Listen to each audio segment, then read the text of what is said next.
disclaimer. I did not write a script, and there's going to be a lot of talking, so pay attention, please. So, you know the ocean's big, right?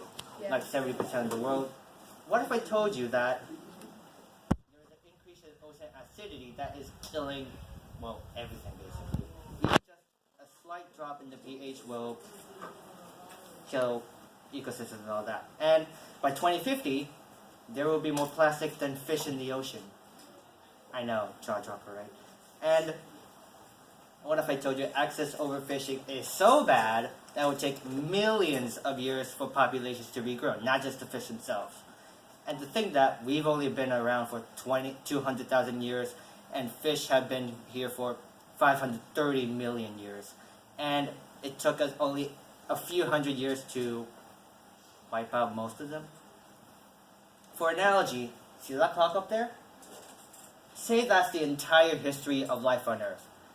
The 12 is 640 million years, and we keep on going. At number 2, that's when fish first appeared. And 9 seconds before the hours passed, we were around.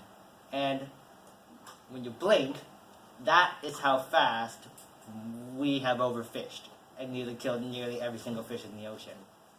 I know. So, sounds like a problem, right? It is. Well, good thing for us, avaaz is here to help. Always.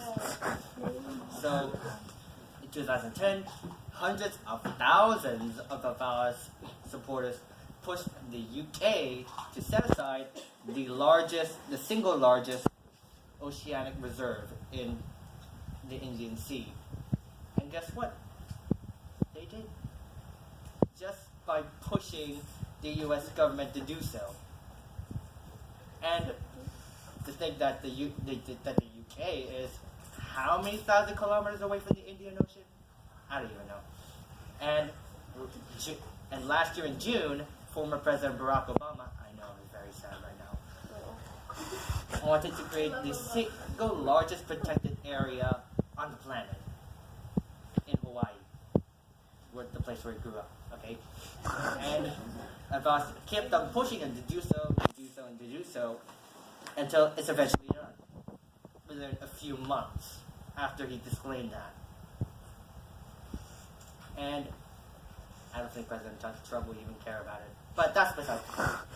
So basically, what avaaz has done, create multiple reserves, create through the works of avaaz themselves and millions of supporters, and they now created a plan to make 30% of the entire ocean to be protected by 2030.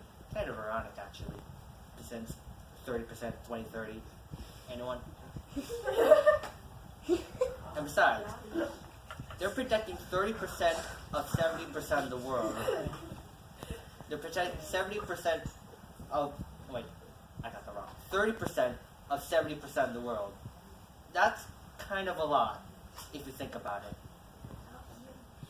And through the works, they didn't really describe this very well, but they said that their works have influenced 89% of the world to say yes for avaaz to continue. Just goes to show how important nature is, not just us, because we're just there. We will die eventually.